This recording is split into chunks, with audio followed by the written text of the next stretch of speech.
بسم اللہ الرحمن الرحیم۔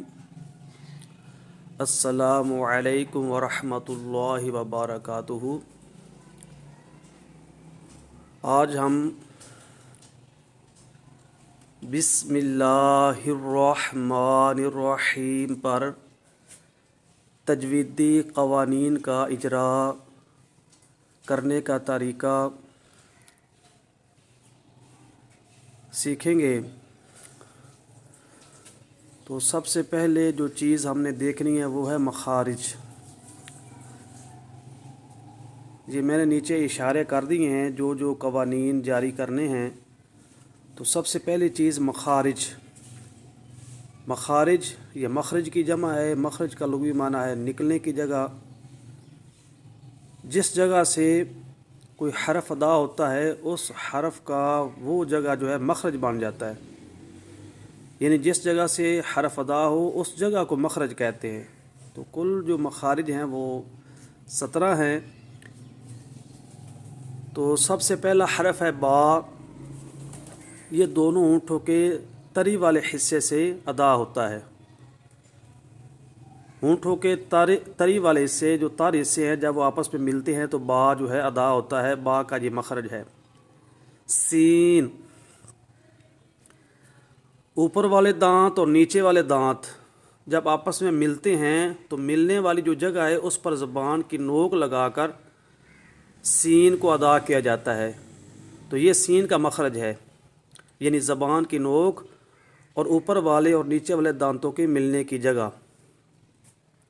میم، دونوں ہونٹوں کے خشکی والے حصے سے ادا ہوتی ہے، یعنی میم کا یہ مخرج ہے دونوں ہونٹوں کا خشکی والا حصہ جو ہے اس کا آپس میں ملنا۔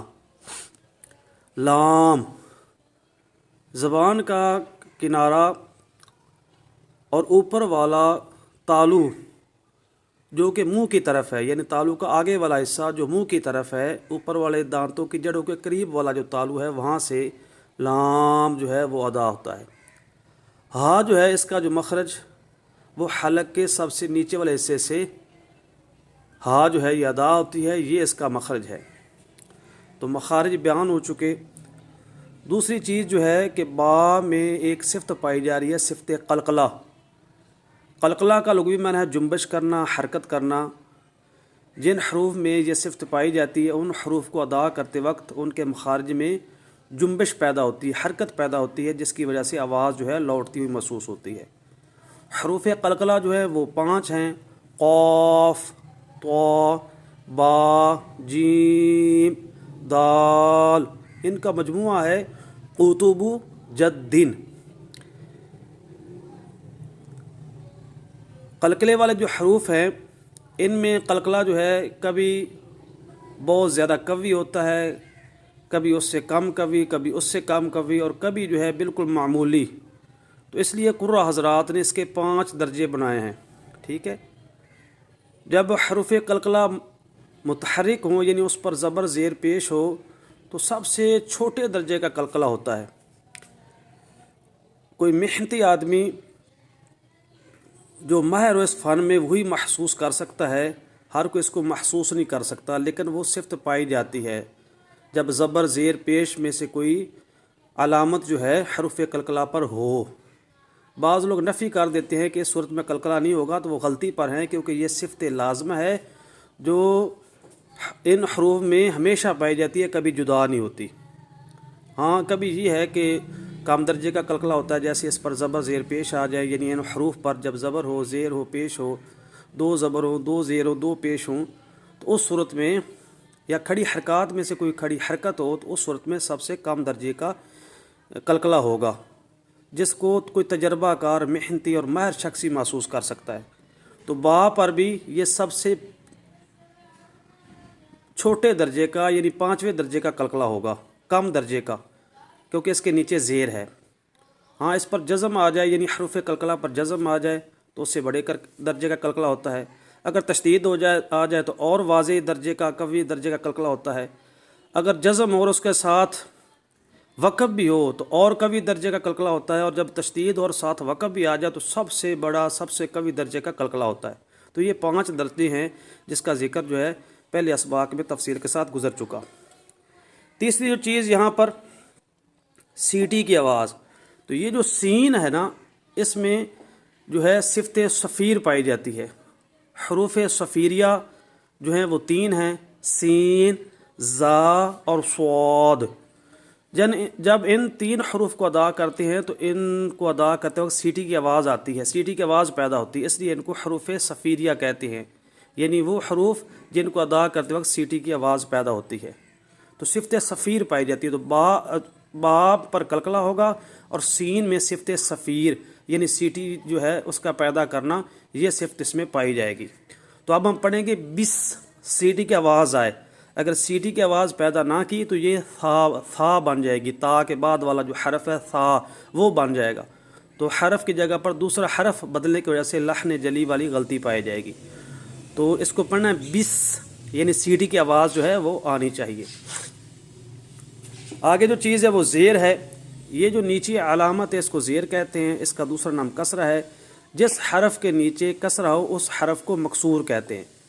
با بھی مکسور ہے کیونکہ اس کے نیچے کسرہ ہے، میم بھی مکسور ہے کیونکہ اس کے نیچے کسرہ ہے، اور ہا بھی مکسور ہے، اس کے نیچے کسرہ ہے۔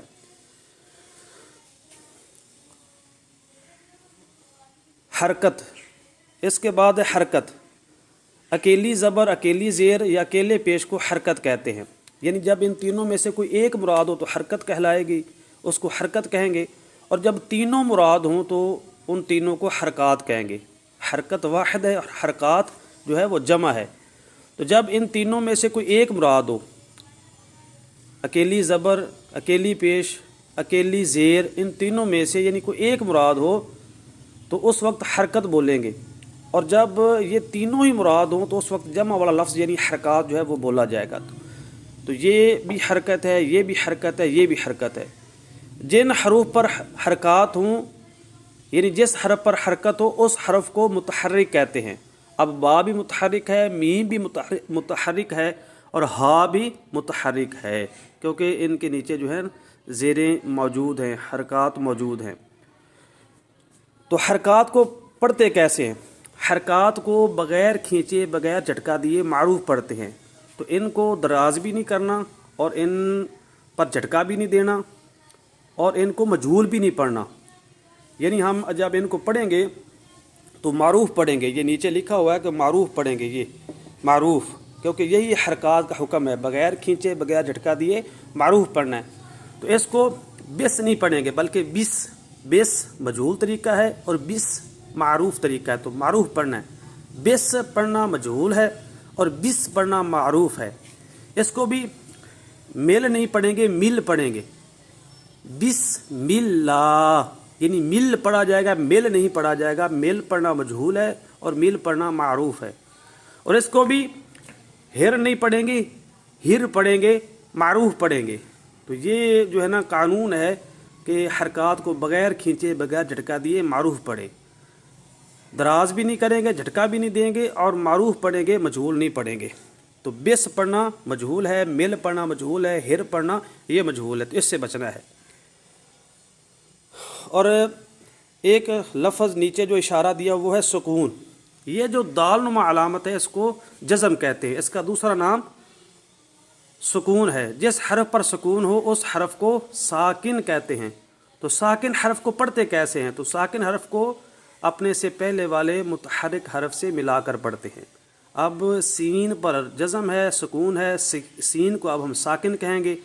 ساکن جو حرف یعنی سین جو ہے اس کو پچھلے حرف سے ملا کر پڑھیں گے، بس۔ تو یہ طریقہ ہے۔ آگے حمزہ وصلی، تو حمزہ وصلی یہ جو ہے نا اصل میں 2 کلمات کا مجموعہ ہے۔ با جو ہے حرف جارہ ہے، اور اسم یہ اصل میں لفظ ہے، اسم تو یہ اصل میں تھا، جیسے ہم اردو میں استعمال کرتے ہیں کہ آپ کا اسم شریف کیا ہے، یعنی اسم جو ہے اس کا معنی ہوتا ہے نام۔ تو یہ 2 کلمات تھے، حرف جارہ میں سے ایک حرف جار با موجود ہے اور دوسرا کلمہ جو ہے وہ تھا اسم۔ تو جب ان کا وصل کیا، یعنی جب ان دونوں کو ملا کر پڑھا تو وہ حمزہ جو درمیان میں تھا، اسم والا جو شروع والا حرف حمزہ جو تھا وہ وصلی تھا، اس لیے وہ گر گیا۔ تو حمزے کی دو اقسام ہوتی ہے، حمزہ وصلی اور حمزہ قطعی۔ جو حمزہ وصلی ہوتا ہے وہ وصل کے وقت گر جاتا ہے، جو قطعی ہوتا ہے وہ وصل کے وقت نہیں گرتا۔ ہاں حمزہ وصلی جو ہے اگر اس سے ابتدا کی جائے تو وہ پڑھا جاتا ہے۔ اب چونکہ با کے ساتھ وصل پایا گیا، یعنی ان دونوں کو اکٹھا پڑھنا تھا، اس لیے حمزہ جو ہے وصلی اس کو گرا دیا گیا۔ آگے پھر دوسرا جو ہے مخارج وہ بیان اوپر ہو چکا۔ نیچے جو لکھا ہوا ہے باریک پڑھنا، تو یہ جو اس میں جلالت اللہ کا لام ہے، اس سے پہلے زبر ہو یا پیش ہو تو اس کو دونوں بار پر پڑھا جاتا موٹا، اور اگر اس سے پہلے زیر ہو تو اس کو باریک پڑھا جاتا ہے۔ تو اب ہم نے دیکھا تو پہلے زیر ہے، لہذا اس کو دونوں مرتبہ ہی باریک پڑھیں گے۔ تو یہیں لکھا ہوا ہے، اشارہ کیا ہوا ہے کہ جو اس میں جلالت اللہ کا لام ہے یہ دونوں مرتبہ جو ہے باریک پڑھا جائے گا۔ بسم اللہ پڑھیں گے، بسم اللہ اس طرح نہیں پڑھیں گے۔ ہاں اس سے پہلے زبر ہوتی، پیش ہوتی یا کھڑی زبر ہوتی تو اس کو پر پڑھتے۔ نیچے اشارہ ہے کھڑی، اس سے مراد ہے یہ کھڑی زبر جسے ہم کہتے ہیں، اس کا دوسرا نام ہے کھڑی حرکت، ٹھیک ہے۔ تو کھڑی حرکت کو دراز کتنا کرتے ہیں؟ ایک الف کی مقدار دراز کرتے ہیں۔ تو کھڑی حرکت کی جمع کیا ہے؟ کھڑی حرکات۔ کھڑی زبر، کھڑی زیر، الٹا پیش، ان تینوں کو کھڑی حرکات کہیں گے کیونکہ جمع ہیں، اور جب ان تینوں میں سے کوئی ایک مراد ہو تو اس وقت اس کو کھڑی حرکت کہیں گے۔ تو یہ کھڑی زبر ہے، اس کو کھڑی حرکت بھی کہتے ہیں، اس کو ایک الف کی مقدار دراز کریں گے۔ یہ عام قاعدہ ہے کھڑی حرکات کا، اور اس کا اندازہ بند انگلی کو درمیانی حالت میں کھولنے سے لگایا جاتا ہے۔ یعنی انگلی کو آپ بند کریں، درمیانی حالت میں کھولیں، جتنی دیر لگے اتنی دیر آواز جاری رکھیں تو یہ ایک الف کی مقدار بن جائے گی۔ تو لہٰذا ہم پڑھتے ہوئے اس کو دراز کریں گے، بسم اللہ، بسم اللہ، اس طرح۔ لیکن اکثر لوگ یہاں غلطی کرتے ہیں، بسم اللہ پڑھتے ہیں، بسم اللہ، بلکہ اس میں جلالت اللہ کا جو ہے نا، جہاں بھی یہ اس میں جلالت اللہ جو آتا ہے نا، اس کی کھڑی زبر چھوڑی جاتی ہے۔ درود شریف پڑھتے ہیں تو پڑھتے ہیں اللہم، حالانکہ پڑھنا چاہیے اللہم اس طرح۔ تو جہاں بھی یہ لفظ آئے یا رسول اللہ تو کھڑی زبر ختم کر دی، یا حبیب اللہ یہ کھڑی زبر ختم کر دیتے، حالانکہ ایسا تو نہیں ہونا چاہیے۔ الحمدللہ یہاں پہ کھڑی زبر ختم، یہ اکثر ایسا ہی ہوتا ہے کہ یہ کھڑی زبر خصوصاً وقف میں چھوڑ دیتے ہیں اور ساتھ والی ہا بھی چھوڑ دیتے ہیں، تو ایسا نہیں ہونا چاہیے۔ کھڑی زبر پڑھنی چاہیے، چاہے وصل ہو چاہے وقف ہو، کیونکہ یہاں پر تو وقف ہو ہی نہیں سکتا درمیان میں۔ تو کھڑی زبر جو ہے پڑھنی چاہیے، اس کو ایک دراز کرنا چاہیے، بسم اللہ اس کو دراز کریں گے۔ آگے تعظیماً، تو ایک قانون تجوید کا یہ بھی ہے کہ کھڑی حرکات جب اس میں جلالت اللہ پر ہوں، یعنی اللہ کا جو ذاتی نام اس پر ہوں یا اللہ کے صفاتی اسماء میں سے کسی اسم پر ہوں، تو ان کو تعظیماً 5 الف کی مقدار تک دراز کرنا جائز ہے، یعنی زیادہ دراز کرنا جائز ہے۔ جیسے ہم اذان میں سنتے ہیں کہ ہے تو کھڑی زبر لیکن مؤذن جو ہے زیادہ دراز کر جاتا ہے، تو وہ اس قانون کی وجہ سے کرتا ہے کیونکہ تعظیماً جو ہے کھڑی حرکت جو کہ اس میں جلالت اللہ پر ہو یا اللہ کے باقی جو اسماء ہے صفاتی ان پر ہو، تو ان کو دراز کرنا تعظیماً 5 الف دار تک جائز ہے۔ مؤذن پڑھتا ہے نا اللہ اکبر اللہ اکبر، تو یہ دوسری مرتبہ جو اس نے دراز زیادہ کیا ہے تو وہ اس قانون کی وجہ سے کیا ہے۔ نیچے ہے تشدید، تو یہ جو 3 دندان والی علامت ہے اس کو تشدید کہتے ہیں۔ جس حرف پر تشدید ہو اس کو مشدد کہتے ہیں۔ مشدد حرف کو 2 مرتبہ پڑھتے ہیں، ایک مرتبہ اپنے سے پہلے متحرک حرف سے ملا کر اور دوسرا اس کی حرکت کے مطابق۔ اب پہلے ہم پیچھے ملا کر اسے پڑھیں گے مل، اور دوسری بار اس کی کھڑی زبر کا خیال کرتے اس کو اوپر پڑھیں گے لا، مل لا، یہ 2 مرتبہ لام پڑھا گیا۔ تو مشدد حرف جو ہے وہ 2 مرتبہ پڑھا جاتا ہے، ایک مرتبہ پچھلے حرف سے ملا کر اور دوسرا اس کی حرکت کے مطابق، ذرا ٹھہر کر ذرا رک کر، 2 حرف ہو جتنی دیر لگا کر۔ آگے پھر کسرہ، یہ زیر کے متعلق وضاحت ہو چکی کہ اس کا دوسرا نام جو ہے کسرہ ہے، جس حرف کے نیچے ہو اس کو مکسور کہتے ہیں۔ یہ اب ہا مکسور ہے، یہ کسرہ ہے، اس کو زیر بھی کہتے ہیں، تو حرکت بھی کہتے ہیں، اور جس کے نیچے یہ ہو یا جس پر یہ حرکت اس کو متحرک کہتے ہیں، اور ان کو بغیر کھینچے بغیر جھٹکا دیے معروف پڑھتے ہیں۔ یہ معروف پڑھنا اسی طرف اشارہ ہے۔ آگے حمزہ وصلی، تو یہ جو اللہ، اس میں جو اللہ ہے نا، اس کا جو پہلا حمزہ ہے یہ بھی وصلی ہوتا ہے۔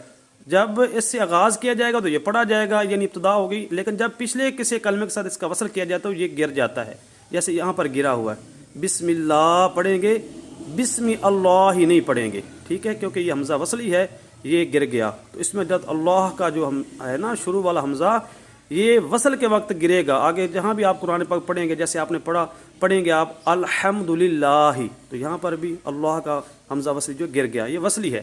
ہاں اگر اس سے ابتدا کی جائے، شروع کیا جائے، تو وہ حمزہ جو وصلی لوٹ آتا ہے اور پڑھا جاتا ہے، کیونکہ حمزہ وصلی کا قاعدہ یہی ہے، حکم یہی ہے کہ ابتدا کی جائے تو پڑھا جائے، جب پیچھے وصل کیا جائے تو یہ گر جائے. تو یہ وصل کی وجہ سے گر گیا. تو یہ تمام جو ہے نا قوانین جو نیچے اشارے کی صورت میں لکھے ہوئے ہیں، ان کا ہم نے اجرا کیا.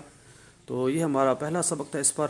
باقی انشاءاللہ آنے والے وقتوں میں یہ آگے والے جو کلمات ہیں ان پر بھی قوانین جو تجویدی قوانین ان کا اجرا کیا جائے گا. جزاک اللہ.